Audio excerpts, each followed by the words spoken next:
Well, thank you everyone for tuning in today, for registering, for being here, for caring enough to take an hour out of very busy schedules and a very busy time of year to learn and to listen, and for all of us trying to discern as parents, as leaders, as citizens, certainly as pastors and church leaders, what is the best response right now? How are we called to live and lead and worship in light of everything going on with COVID and other things in our society?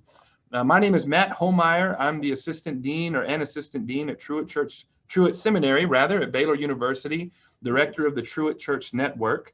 I know we have many not in our network here that came from Dr. Smith's Facebook page, and we're glad you are here. Truett is a evangelical seminary in the Baptist tradition in Waco, Texas. The Truett Church Network is an external facing office of our seminary that seeks to support, equip, and encourage pastors and their churches in everything they do. And so that we're thankful for our partnership with Emily and Dr. Smith to be able to help however we can. Emily, Dr. Smith, does not need an introduction at this point. Many of you know her and don't know me or anyone else, but she's an assistant professor of epidemiology in the Department of Public Health, the Robbins College of Health and Human Sciences at Baylor University, an adjunct professor of global health at the Duke Global Health Institute. But probably you all know her, most of us, as the friendly neighbor epidemiologist that has gone viral virtually on Facebook and has provided such helpful information throughout COVID for us. Emily, did you ever think being an epidemiologist would lead to like celebrity status? I don't know. I don't know if it's clever. I don't know about that. No, we would get people thought it was epidermis, so instead of epidemics. So people know what epidemiology is now. Yeah, it's funny how that works for different seasons. Yeah. I want to we'll bring them in a little bit, in about 15 or 20 minutes. But we have two pastors joining us today, and we're keeping it very local today into the Waco area so we can kind of have a common context to discuss that will be illustrative to all other contexts that are out there. But Reverend Dr. Ron English joins us today. Ron is the pastor at Greater Bosqueville Baptist Church, just outside of Waco, Texas, where we all live. Reverend Terry Johnston is with us as well. They're Truett grads, pastor at First Baptist McGregor. They'll join us in a little bit just to help us think through some of what we're hearing and learning, and just help us consider, both from the research science perspective and a biblical theological perspective, how are we all being led to respond during this time? So with no further introductions and ado, Emily, our subject is how do we deal with this next COVID surge that we're really in, I think, right now? And I'll turn it over to you to share with us what you have to share today. Okay, well, thank you. And I wish this could actually be in person to meet real life people that I've met on the Facebook page. Friendly neighbor. Hopefully everybody still thinks I'm that after I get through talking about the data. But like Matt said, I'm an epidemiologist, a PhD in epi. I'm also a pastor's wife. We've been in ministry in some form or fashion for nearly 20 years now.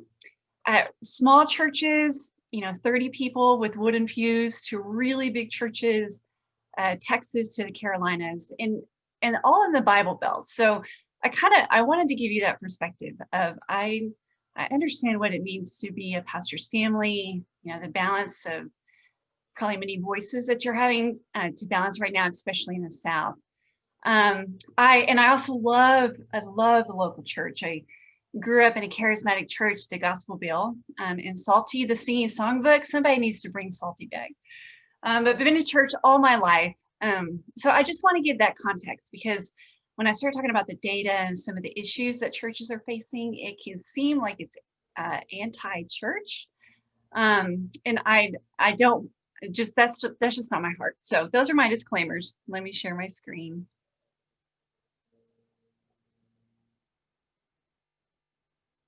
Okay. One slide on what do we know about COVID. I could spend 5 hours, I promise I'm not going to do that, on what do we know about COVID so far. We know it's a new virus. It's a novel virus, and so no one has immunity to it. We also know that it's more infectious than others. And so that middle peak, we've all seen that, right? What that means is that if I get sick, I can infect more than one person. That is why the infectious rate are not as what you hear too in the science terms. That's why it is so infectious, because it's not additional, right? 1 + 1 + 1 is much easier to manage than 1 to 3 to 9. And so this thing spreads very quickly, which is what we're seeing. And then at this point in the pandemic, there's no way to get around it. We know what it is, we know how it spreads, and we know how to keep it from spreading with mask and distancing. So I know there's a lot of conspiracy theories and sneaky data manipulation to kind of debunk anything that I just said. It's just not true. If you want to go to my site, you can see where I debunk all of that. But for the sake of the presentation and for this surge, we really need to move beyond that. Another thing of why this matters in church is because by the time somebody starts feeling sick with symptoms, they've already had a chance to be contagious to others. And so in this graphic you're seeing, on Wednesday, a person can start feeling sick with sniffles and sore throats, maybe allergies, you just don't know. But prior to that, 2 to 3 days prior to that, they are really contagious with the virus. They just don't know they have it yet. That matters when it comes to church. It's not okay. It's not enough at this point to say, don't come if you're feeling sick, because we could have missed that window of that incubation period. Now, pivoting a little bit more to church, we've known since this thing started in March, which feels like years ago, doesn't it, that there are 4 main reasons of that increased risk. One is enclosed spaces, so that's the first E, being indoors. 2 is exhalation, so like singing, shouting, make a joyful noise, all of that. 3rd is crowding, and then last is not distancing. So when you put all 4 of those together, those risks can compound on one another. Church is kind of primed for that, right? We sing, we shout, it's all good in pre-COVID time. During the COVID time, it makes it really risky. This is one of the first outbreaks that we saw in church, where 2 people came to church of about 100 attendees. Of those, 35 got sick, 3 died. Then in the community, that led to 26 additional cases and 1 death. So do you see how it's multiplicative? 2 had 35 cases, 3 deaths, 26 cases, and one death. And so these stories are becoming more and more prevalent. We're just not talking about it as much for lots of different reasons. So now this 3rd surge is what I want to talk about, and why I want to make the case that it is different in significant ways than the first 2 surges. You see the surge back in March and April. That was the first, so it really hit New York. And then we see the summertime, where it hit Texas, where I am, Arizona, and Florida. So we kind of had whack-a-mole across the country. The problem with this 3rd surge is it is now across the whole country. And so what that means is that, you see that slope and that peak going up? That means that that's probably steeper. So October 28th, which is not too far removed from us, we were averaging 74,000 cases a day, which was a 40% increase over 2 weeks. Fast forward 11 days, they were averaging 84,000 cases. You see that increase in cases and deaths bump up as well. And then fast forward 10 more days, we're now averaging 160,000 cases, an 80% change in cases, 40% in deaths, and 50% in hospitalizations. So I just cannot overemphasize that this 3rd wave is not like the first 2 that we have seen. The problem with this wave 2 is the steeper the slope that we're seeing that's continuing to climb, the longer it's going to take to actually get to that peak. Do you remember that back in the summer when when is this going to peak? And we were weeks away to hang on. This peak is not estimated to be until until January, mid-January, the steeper it gets and the longer that we delay actually getting it under control, the more it's going to delay that peak. So it's just a different surge. Y'all have probably seen this tool by now. It's a risk assessment tool. I'll put it on my Facebook page.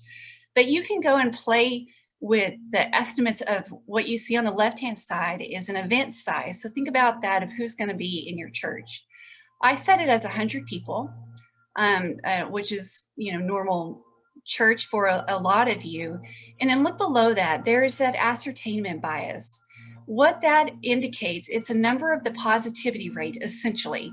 It's how well are we doing our contact tracing and testing. And we know that if a positivity rate is high, we're not doing enough of either. So set it at 10. For most everybody in the country, you need to set it at 10. So for a church of 100, set at the high positivity rate, this is the risk of at least one person in the congregation coming to church sick with COVID. Either sick thinking it was allergies, sick being asymptomatic, which we know there's a large group that are asymptomatic, or pre-symptomatic, they don't know they're sick yet. That's a lot of risk. I said it for bigger churches here, which is 500, same ascertainment bias, and it just gets redder. I cannot emphasize enough that this changes quickly. And so if you're using this to try to see, I wonder if in my county, if you can hover over this map and actually see your county, if we can do Advent in 3 weeks. The slope of the rise in cases is so high that it's changing where those type of planning mechanisms, according to this tool, are really risky. So I want to talk about pivot for my last few slides here, pivot to church. So at the beginning, there was a sense of solidarity. I don't know who Father Monk is. If anybody does, I want to meet him because he was doing these really fun things. Many of you guys were too, right? Jesus sat 5,000 down in rows, but not this one. So it made you laugh. We were doing outdoor neighborhood scavenger hunts with our kids. And, it was a sense of solidarity. And then something changed. And you guys saw it too. We all saw it. Somehow it became political, and then it became religious, kind of. So what I'm showing you here is some snapshots of messages that I've received. I've received a lot of them. The top one says, "Aren't we supposed to trust God and not live in fear?" You clergy have heard this too, right? I've won the battle. If I get to heaven, I don't fear that. I hope you would too. The bottom is disappointing to have someone encouraging churches and leaders and congregation to turn away people that believe differently about masking. The one place we should go with no judgment is church. It's shameful. This is not Christian. It's propaganda and fear by claiming they should wear it for others. Being a pastor's family, I understand that you guys are balancing these type of voices, especially in the South, with what you're hearing from the science as well. I put these two specifically on here because I know these people personally. This is not to shame anyone. It is to say that sometimes some of this comes from fringe church members, right, that don't show up all the time, that talk a lot about they don't like the color of the carpet or they don't like a certain hymn that is sung. You clergy know what I'm talking about on that. Those type of rhetorics are now being voiced for COVID. And it matters because the carpet and hymn singing, the carpet's not going to kill people, but COVID can. And so to take it seriously in light of the wisdom of the science is what I'm hoping people will do. This next one are from people that I don't know them, but I receive them daily. The Facebook site's getting about 2 million people per month now. And while I'm thankful for that, it's also voicing, some confusion about the virus. The one that you're seeing on the left-hand side is something that we received in our mailbox. And you can see the smattering of the mark of the beast. There's Revelation stuff they talk about. But then the 99% of people in the country that won't die, that's a conspiracy theory that's been debunked for months. But it's merged somehow with talking about faith with this. And then some other ones, the same pastors making their congregation meet outside are those that will leave their flock in persecution. And then, name calling, look, another self-righteous, not a bad word, failing miserably in an attempt to conflate face diapers with faith. Y'all hear this too. I just don't doubt it, especially if you are in certain parts of the country. So what is our response? As a Christian and as an epidemiologist, my job is to define, especially as an epidemiologist, who are the vulnerable and to not walk by like the Good Samaritan. With this, we know that our neighbors, those that are vulnerable, our age, we know that the risk of hospitalization and death for COVID increases kind of substantially when you hit 50. It's not, there's a conspiracy theory out there that it's just 80-year-olds and above. It's not, it's 50. We know that people with underlying health conditions are our neighbors. Obesity and overweight and hypertension and asthma, diabetes. These are conditions a lot of us have. And then there's the third, that racial and ethnic minority groups are being hit disproportionately with this, dying 10 to 20 years earlier than white counterparts.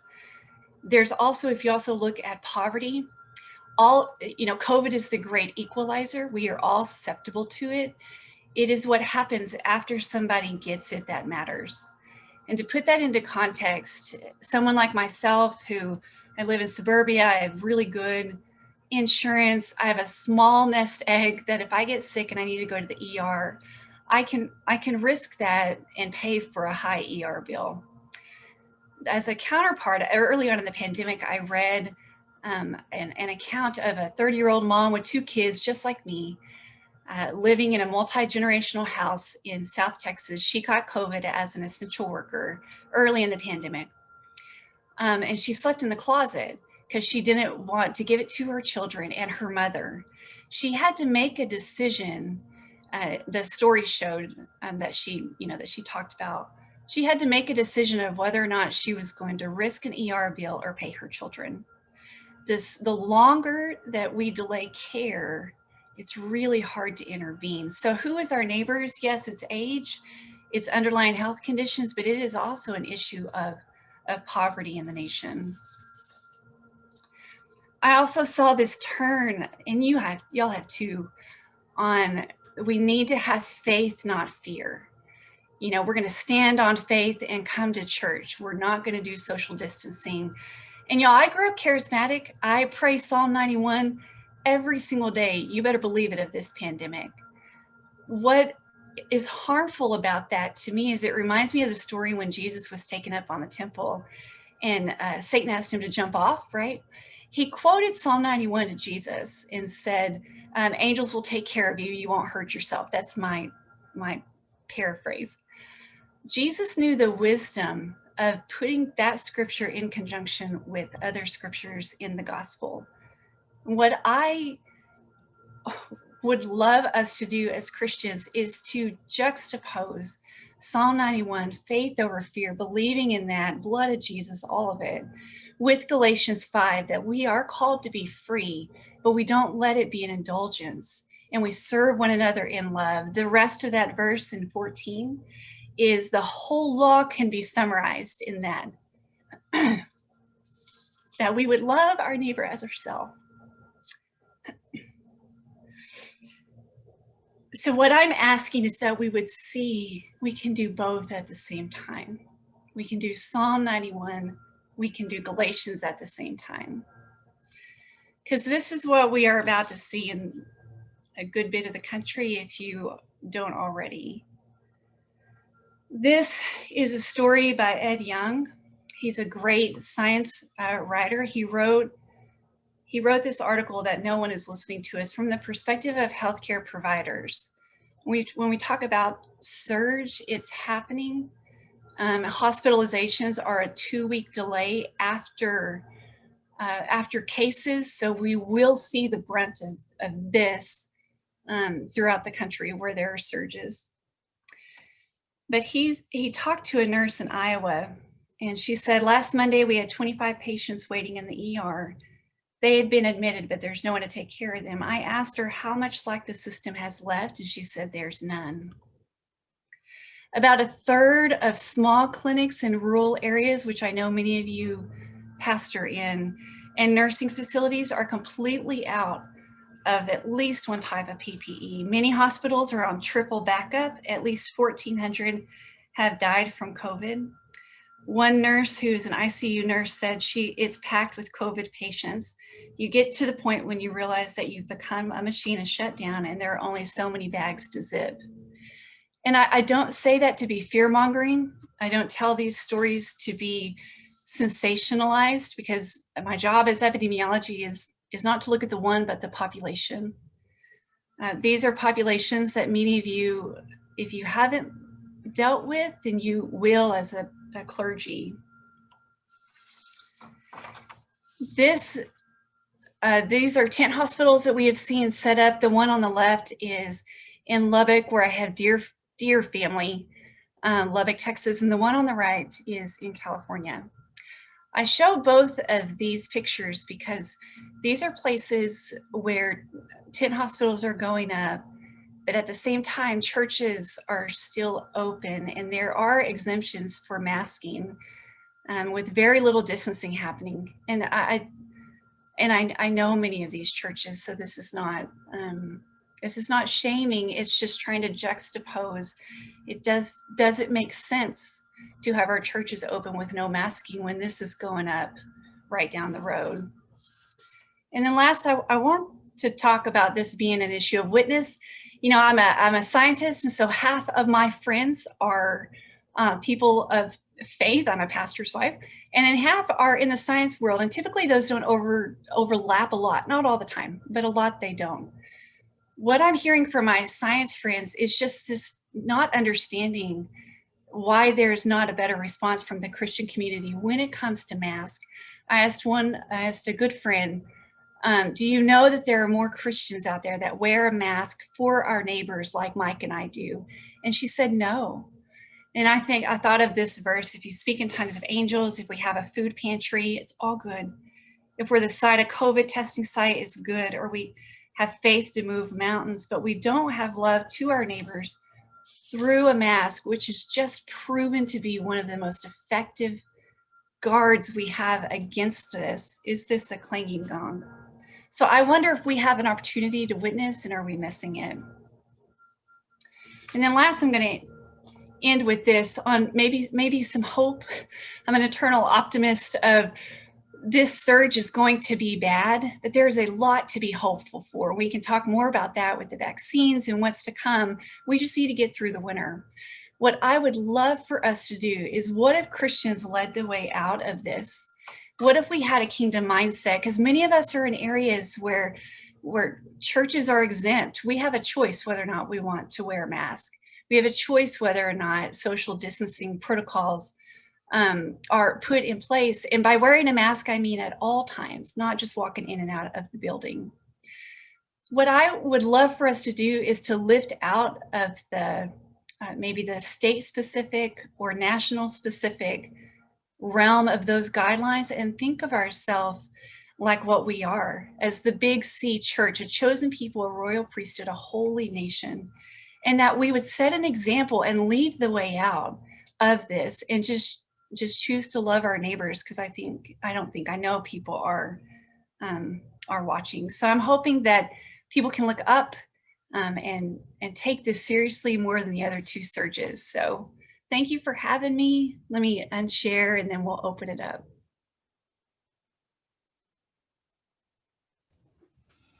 Thank you, Emily, or Dr. Smith. That I feel like I've been to church a little bit. That was good. That was helpful.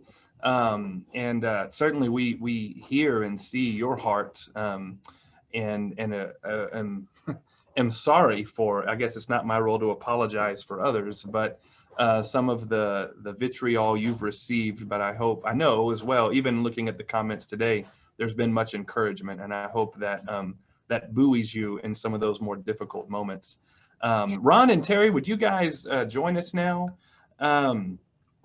Emily, we are just thankful for all that you've done, and just untold amount of time you must have invested above and beyond your job and being a mom and a wife and all the many things you do in the community and your church, to be public about some of this stuff, which we all know putting stuff on social media is a is a bittersweet thing sometimes. So just thank you for blessing us and ministering to many of us through this. We're joined by Dr. Ron English, the pastor at Greater Bosqueville Baptist Church, just outside of Waco, and Reverend Terry Johnston in First Baptist McGregor, also just outside of Waco. Friends, thank you for joining us and helping us think through some of these things. I guess just as a little bit of a clarifying statement of what we're going to do, we're not really going to get into the weeds of specific opening yeses and nos. We may have a couple of those answers, but there's like 350 something people on here right now between Facebook and this, and we can't handle all of those. So we're going to handle on a little higher level, and we're really not going to get into the weeds of questioning the science. We're here sort of saying we accept this. We see this as research based and true, and it's now our task to take what's been presented as Christian leaders and Christian thought leaders and ministers and think theologically, biblically then about how we respond. And we may come out at some different points, but we're not going to get into questioning what has been presented because we agree, and that's why we're here. There's other places you can go for that. So Ron and Terry, would you share briefly kind of in just a couple minutes, what your churches or where you are at right now and how you're responding and what you're listening to make those decisions? Ron, would you lead us off? I'm sure. Let me briefly thank Dr. Smith again just for sharing her heart. This is my third time interacting with her through these same methods, being on Zoom. And so I always enjoy hearing the information that she has to share. And actually, the decisions that we've been making at our church are due largely into what she's been sharing. So through the Waco Regional Baptist Association, she's been able to talk to us pastors about the things that are going on in making decisions within our church. And so real quickly, I am the pastor at Greater Bosqueville Baptist Church. We have not met in person since we shut down back in I think it took us till about April. But once we shut down, we have not been back. So I've been doing my sermons on YouTube. I post them up on YouTube for my members, and we do our Sunday school via Zoom, and we do Bible study in the middle of the week via Zoom again. And so quite frankly, the membership has kind of, or the numbers on Sunday school and the numbers on Bible study have been dwindling here of late. And I don't know if we want to get into those types of concerns, but that is something I'm beginning to see. And I also, we're doing that because we're trying to make sure we're staying safe. There was one push for me to try to get us back in church around the middle of October. And we were talking about this maybe end of August, early September. But then we started seeing numbers start rising again. And so we decided not to come back together. And again, I think it was somewhere around that time too that I was able to hear from Dr. Smith. And we just said no, we're not going to do it yet. So we're gonna wait it out. And so we're just praying. We're praying for our nation. We're praying for our community. We're praying that that something can be done, vaccines, mask wearing, all of that, so that these numbers can go down, because we hate to see the deaths go up and all of that. So we're praying, but that's kind of where we are at the moment. That's great, Ron. Thank you. Terry, what about you? Hey, yeah, thank you. And I echo Dr. English's thanks to Dr. Smith there. Thank you for your presentation and your sound guidance and such. It's been good to hear from you. It's been amazing to take what you have learned and share that with others. That's been amazing for us as well. Hey, at First Baptist McGregor, we're a smaller congregation. We have a fairly decent sized sanctuary. And so we have been meeting. So we did not meet from March until June. And then there was kind of that, okay, we're going to go back to meeting. And so we started back in June. And then when that surge that you were talking about hit this summer, we went ahead and backed off again and didn't meet all the way from June all the way until I guess it was late August before we relaunched again. And part of that was as we were trying to figure out how we could match up more with our schools, our local schools, as the schools were starting back, and try to mimic and partner along with them and see what they're doing, and we could be kind of the partners together and dialogue with them about the measures that they were taking as far as safety, and then that we could as well. And so we are meeting in person. We are wearing masks from the time we enter the building. We don't take off masks. We don't handshake. We don't greet.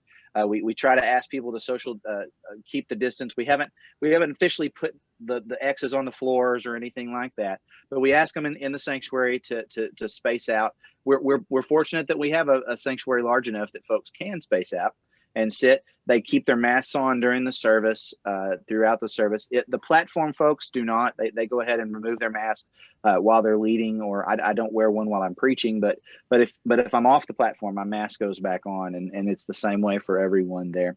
And so far, as far as I know, no one has contracted COVID from our church service. I don't know that for 100%. I know that we have had a few positive cases within our congregation, but to my knowledge, none of them came from the church, if that makes any sense. They came from other places, and they were not in attendance in the church when even leading up to their diagnosis as well. And so that's kind of where we are. We're constantly seeking out information from Dr. Smith. We're looking and seeing what other pastors are doing, what other churches are doing, what like-minded folks are doing, reading as much as we can. And but I really appreciate your appeal to the love for neighbor, because that's the guiding principle by which we're doing everything at First McGregor right now. Is love for neighbor is why we do these things. We acknowledge that there is a frustration. I get up there and I say, "Are y'all ready to go and get these masks off?" I'm trying to be and make it as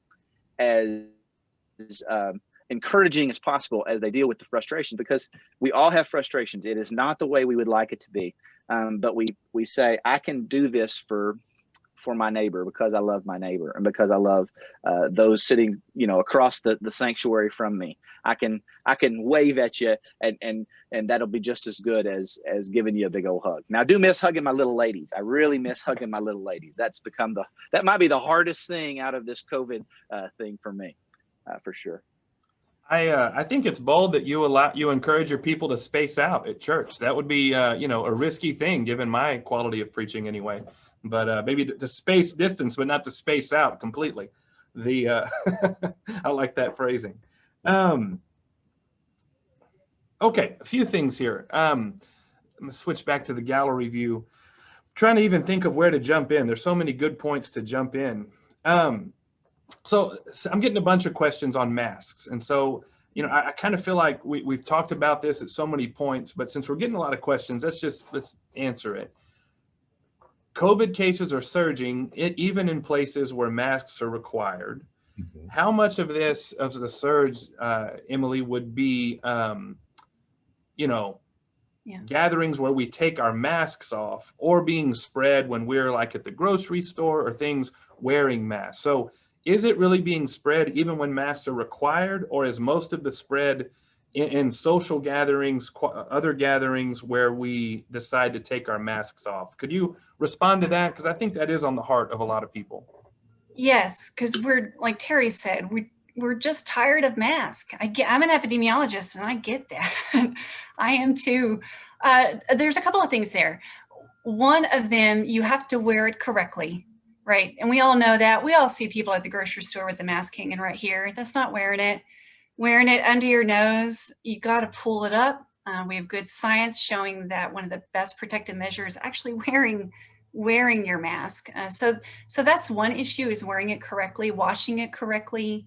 And I have all that on my site too, with the nitty gritty of the weeds. I think when it comes to mask, a month ago, 2 months ago, talking about mask is different than it is right now, because the baseline should be we just wear it all the time. because the transmission rates, the positivity rates are so high. We do know, I heard Dr. Fauci say that there are, this surge is contributed to indoor small gatherings like weddings and birthday parties, dinners, family get-togethers, unfortunately, are becoming super spreaders. That's why Thanksgiving is, we can talk about Thanksgiving, but it's just scary for, frankly, from an epidemiology standpoint.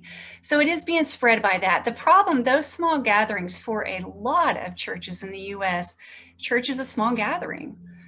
Sunday school life groups of 10 people meeting together, even though you're socially distanced, if you're in an enclosed room, that risk is high, especially with the positivity rates. And, there's a misconception that if you are socially distanced, but you are in an enclosed room together, that you're safe. And that's not the case. If you sneeze, those are big droplets, right? They're going to fall to the ground. The small ones that you cannot see will circulate in the air and can actually travel quite far. So masking is just important anytime you're in an enclosed building. So, this is not about keeping, I got an email this morning that I sent, or I printed off. Why are you saying to keep casinos, bars, and strip clubs open, but churches cannot be, right? That's missing the point of masking. It's not about one or the other. It is doing our part. And so a month ago, we could have been a little bit more willy-nilly on if you want to wear one, if you feel comfortable about it. But at this point with this surge, it just needs to be 100% masking all the time, not walking in and out of the building, but all the time. The Institute for Health Metric and Evaluation, IHME, is a good place to go, where they actually model out, if people wear masks, what will that do in terms of cases and deaths? If we let go and be a little bit more willy-nilly about wearing them or not wearing them, that difference between now and January is 60,000 deaths. So they make a difference. I do also want to say that if you want to look at the science about all of this, I could bore you to death for hours. Now is not the time to get lost in the weeds of that. What if we reduce 50% in our indoor life group and half of them wear masks? What if the nursery workers half wear masks and you space out all the kids? That's getting lost in the weeds in this third surge. And the more proactive we can be, the better, because it's just about to whammy, a good portion of us. I don't know if I answered that at all. It's just wear a mask and wear it correctly. And it's just been an interesting thing. I think a lot of us have found of people saying, well, it didn't work. You're like, well, it didn't delete the virus, like didn't go away, but it did go way down when we were able to do that. And that gets tricky. And it does work. That's the misconception. There's false realities, it feels like, because if you go to certain places in town, there's no masking happening. You go to other places and there's full masking. So it kind of depends on where you go. Yeah. Depends on, who you listen to, on the false reality that we see of if they work or if they don't work. They work. There's just mounds and mounds of scientific evidence that they work. So you cited one case of a church that had someone there, no masks, and it spread. I can't remember the specific numbers, but it spread significantly. But we also have, several just institutional, not just church, but Baylor, for instance. I think most of us thought 3 weeks in, this is never going to be contained. And you've got thousands of students living in dorms, worshiping with masks, social distance, and it's been okay. Hasn't been perfect, but it hasn't been what we thought. My elementary school daughter, I thought, I can't get her to do anything. How are they going to get 300 of them to keep their masks on? And there's been cases, but it's been better than expected. Now it's going up right now, but it's lasted longer. So to church, how much of the spread is church? Or maybe so let's just say there's a sanctuary seats a couple hundred. You've got 25 to 30%, so 50 to 70 or so people there. social distance, mask, kind of like Terry's church, where you're meeting, but you really are doing everything you can. You're not shaking, everyone's wearing masks. You may have a singer from the stage, but limited or no congregational singing. You're keeping it to 45 minutes, 50 minutes. Yeah. What is the risk of transmission there? I mean, I know it's hard to lay odds. That's not what, but if we do this even in a congregational setting and abide the rules or the best practices, what is the risk? What are we looking at there? I'm so glad you asked that question. I had it written in big letters of my job right here on my notes. My goal is not to shut down church, everybody Zoom, and shut down Zoom too. That's not the goal. And I get emails from, the full spectrum of some like Terry's church who are meeting indoors and they're wearing masks. We go to a church where they're meeting fully outside with mask and social distancing. But then you have churches on the opposite end where it's full blown packed, singing, orchestra, and no mask inside. So we need to just kind of lay that groundwork that there's everybody represented. If you are like Terry and you're meeting indoors and everybody is wearing a mask, you're socially distancing, you're not hugging, God bless you. I'm right there with you. I want to do that again. I feel your brother. And you take it off while you preach. There's a little bit of a risk for that. We've been in this for a long time. I just understand that. So, some preachers are wearing face masks and others are just taking it off. That risk is low. Compared to the full-blown open and singing an orchestra. The risk is even lower when you go outside. And, we are fortunate to live in Texas where we can do that. Many of the country cannot. So I think with this surge, the baseline needs to be masked at all times. If you choose as the clergy to take it off and your singers, you reduce your worship team from 5 to 2 and they take theirs off, there is still a risk there, but it's much lower than if everybody is unmasked. So I know you have to weigh those type of things. Yeah. That's helpful. And this is why we need research scientists and scientists giving us the best data. And then everyone has to think about that and process that themselves. And of course, where it gets really tricky, we've had a couple questions come in of how do I deal with my family at Thanksgiving, right? And that's probably a matter for your pastor to talk about. I don't know if we have, because it's all so many things. We've had to cancel our Thanksgiving gathering and I'm heartbroken over it. And that wasn't my decision. I may not quite have done it the same way, but there, again, so many things we could get into. So let me ask Terry and Ron. Ron, so how are you engaging those? Some I'm sure that want to come back and others that don't. I mean, how are you being a pastor to them and managing that anxiety? Because largely I think that's what we're dealing with, right? Is anxiety of the what ifs, positive and negative. How are you doing that? And then maybe I'll come to Terry on how are you enforcing masks? How are you doing that carefully and compassionately? I'm glad you asked me about the engagement because just a couple of things. Because I'm taping a lot or recording myself, shall I say, my crew for recording is my kids, so I live with them. We don't have to wear masks when we do that. However, there are times though we do have a music minister, we have a musician. And so we will call them in sometimes and a few singers that will come and we'll record them as they're singing. But when we do that, the musicians actually never take their mask off. Our worship leaders space themselves out and then they're supposed to sing kind of away from one another, right? So they're not turning their backs to one another, but they're kind of angled a little bit differently to try to make sure that even though they're more than 6 feet apart, they're not, we're trying to reduce the chances of the spread of anything in the church.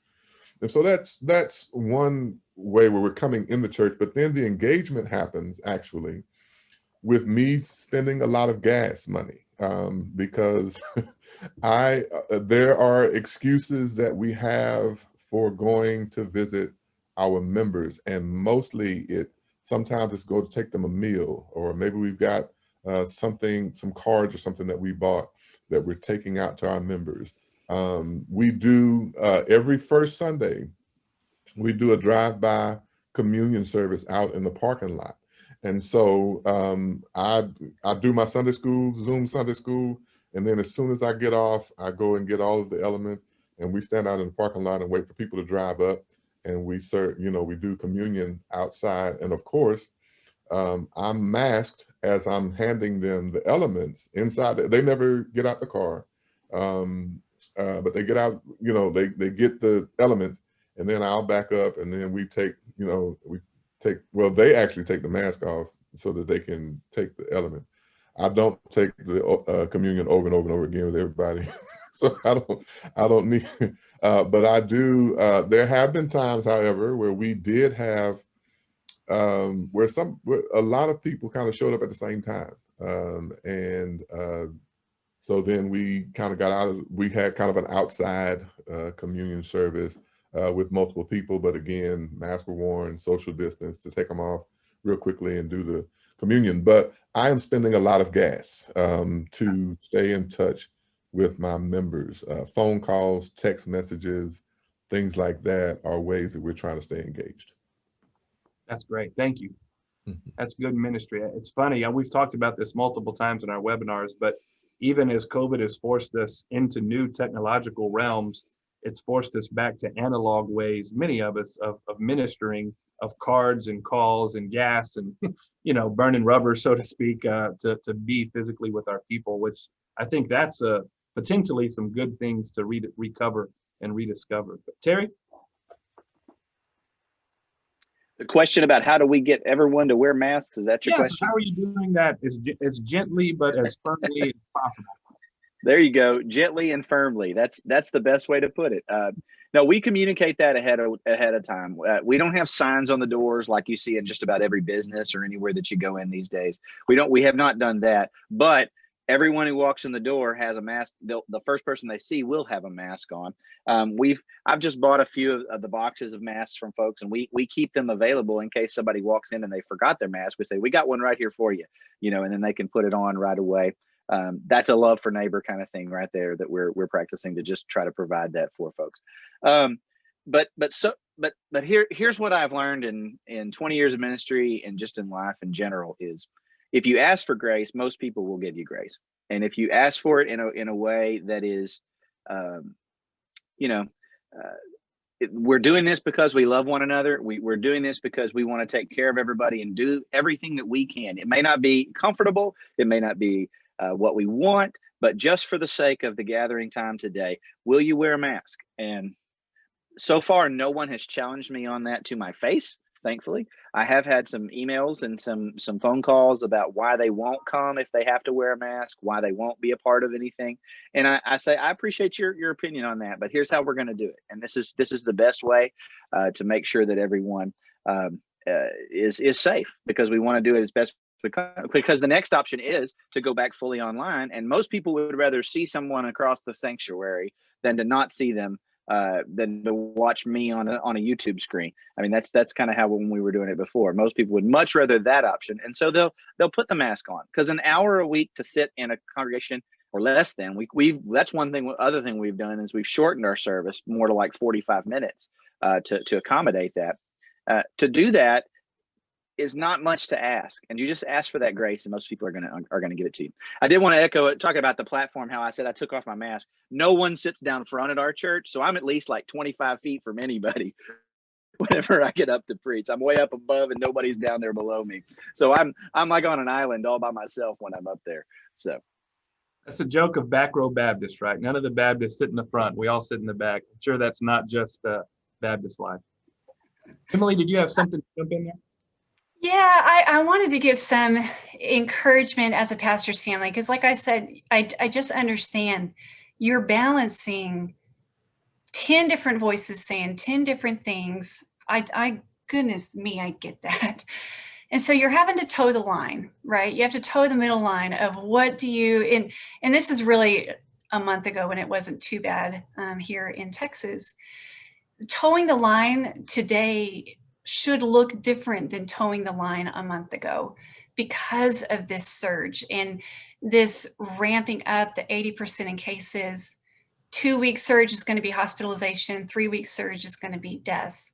And so I understand that towing the line of making masks mandatory when a lot of you clergy have not been able to do that because of towing the line, especially here in the South. I get that.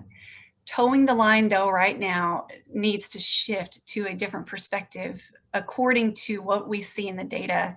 And I've talked to everybody I know of, am I over exaggerating this? And they have said no. I've checked every metric online, you know, those US maps we see that keep getting redder and redder and redder, right?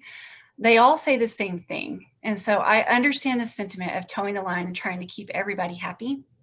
That line needs to shift significantly in what is mandatory. And I know what cost that's going to come at, but I just want to encourage you to do that. I also want to encourage that this is not forever. I mentioned very briefly about vaccines. It's probably a whole other conversation.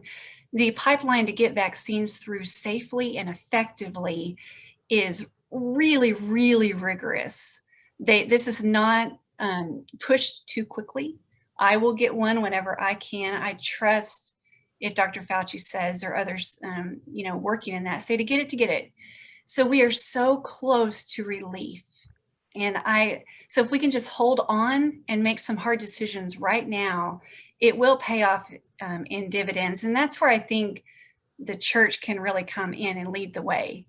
Because I think people outside of the church are seeing what is being said, you know, within a church about masking and the myths around it. So I see the comments, bless you. I know all of these of, can we meet at 10 or 50 people and all of that in between? We're about to hit a time in COVID through most of the country where that's not really the question anymore because cases are just ramping up. So I just wanted to give that a little bit of encouragement and then shift the line of what's mandatory or not. That's so helpful. And I'm glad you mentioned vaccines. I was going to ask you to talk a bit about that. And I think that's, I mean, we have two gears, right, with hope on the horizon. I mean, right there, either you say, well, it's about here, we don't have to worry about this, or you have that last strength to say, we can buckle down for a couple more months. My grandparents are in a nursing home. We haven't been able to see them physically in for all of us to say, for these little things, we can buckle down. And it is, as pastors, it isn't about, right, making people happy or unhappy. It is about being prophetic and pastoral in equal measure. And how do we hold people, call us to a level of discipleship and obedience to Jesus and witness to the world and ask the deeper questions of discipleship beyond just, do we feel good about this? That's where I thought, or do we agree with this? That's where I thought your slides about witness were so powerful, because so many of our response has been about personal liberties and freedom, and you won't tread on me, you're not going to make me do something, and faithfulness is almost equated with standing up for our rights, when the witness of Jesus is so inverse to that. At least as I read it, it is about God coming to earth and his son coming to earth and pouring himself out for humanity, giving up his rights to call us sons and daughters of God. It is about foot washing being the symbol of leadership. It is about all of these, of us giving up our rights and freedoms for the sake of another so that Christ might be glorified. And what a powerful opportunity for hospitality and witness in our neighborhoods and our churches if we can flip that narrative and puncture anxiety, remain non-anxious in the face of criticism, and lead us to that. It feels like there's opportunity for the church to the kingdom of God to deepen and expand in this. Right. And just where y'all are seeing positive witness. Yeah, Emily, go ahead. I think, and yes, amen to all of that. I think those of us in the Bible Belt or in a Bible bubble, it's hard to understand the opportunity for the witness that we have right now. And I have both feet in the faith world and in the science world. And I just guarantee they're watching us. And what an opportunity to see the harvest. But if we don't pivot and change, what are they seeing and what are they hearing? So that is my great hope, is that we would, I mean, it's almost like the walk to Emmaus, right? Of, oh my gosh, where our heart's not burning within us. I think we have an opportunity to do that. To do that means we proactively act where it looks like we're over exaggerating, but time will tell we weren't. We were actually caring for our neighbor. That's a great word. You know, I know we're about out of time. We could go on and on, which all of these conversations are so engaging. Would either of you have just a final last word or insight or encouragement to offer? All three of you, or one of you? I guess the one thing I've been kind of burning in my heart during all of this is I think as we talk about opportunity and we talk about ways to really show the world that we care, I think as if there are pastors on here, we've got to be praying for what our church is going to look like when we do get back together. I am very aware that mine will look very different. I've had elderly people in the church that may not be back, not because COVID, took them on home to glory, but because the habits of being in church, I think, is going to be so kind of new. And I think this is a time where we can, as pastors, begin to pray and ask God to glorify himself when we are able to come back, so that we are able to catch those because the Bible says harvest is plenty, the workers are few.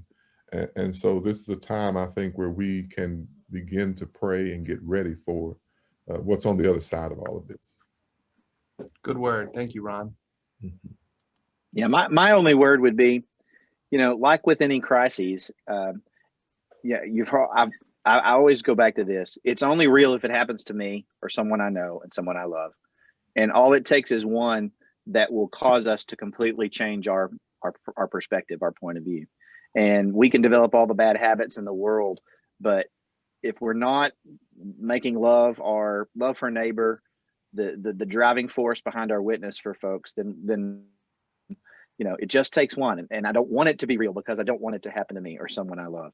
So that's why I get on it about it. I'm serious about it. Emily, any final word from you? Oh, no, just what an encouragement and an opportunity. I know we're all a group of Christians in faith and there's congregants on here. Can I just pray us out, Matt? Certainly, yeah. And I would say, just before you pray, we're thankful for you. You can be my pastor and my epidemiologist anytime. And a word of encouragement to you, pastors, leaders, those deciding about family things, give yourself some grace. We don't all have to come down on exactly the same point of this stuff. As Ron has said, we can be praying for one another. And I think the question, maybe it comes down for me, is what is God trying to teach us? What opportunities for gospel ministry in each of our different settings, different denominations, different geographies, urban, rural, Black, white. I mean, we all have our context, and there's opportunities there in the midst of COVID that are being presented that get me somewhat excited about this, even in the midst of the frustration and devastation. So as a final, my word, be encouraged. And Emily, please pray for us. Thanks everybody for tuning in as we pray. Father, we just thank you so much that you are with us always, transcending over denomination, wherever we are in the world, God, transcending over fear and anxiety, Father, that you call us the royal priesthood and a holy nation, God, that you are our provider and you are a healer, Father, that you see, Father, the fear and anxieties of COVID. So, Father, I just want to ask for a blessing on people that that are listening, Father, that you would let us see and not miss when you're walking with us. God, that we would see that there is a harvest, that there is an opportunity to show people your love in an unprecedented way. God, I want to pray specifically for the pastors and their sweet families. Lord, you know that they are making hard decisions, and I just ask that you'd give them encouragement, Father, as they stand with people in a really hard time. I want to pray for people that have lost family members that are listening to COVID or are dealing with the sickness of it. Father, I pray that you would just pour a blessing onto them of only your encouragement. And God, we pray for these healthcare workers. God, we ask that you would bolster, you sustain, that we as a church would be able to love and protect and provide for them as well. So Father, I'm hopeful about the church, the Big C church. I'm hopeful about your group of people, God, that you have collected across the nation. And so Father, just make us your own and let us see, God, the harvest that is in front of us and to be encouraged in the middle of it. It's in your name. Amen. Thanks, friends. Appreciate each of you so much for your ministries and friendship. We'll see you soon. Have a great day, everybody.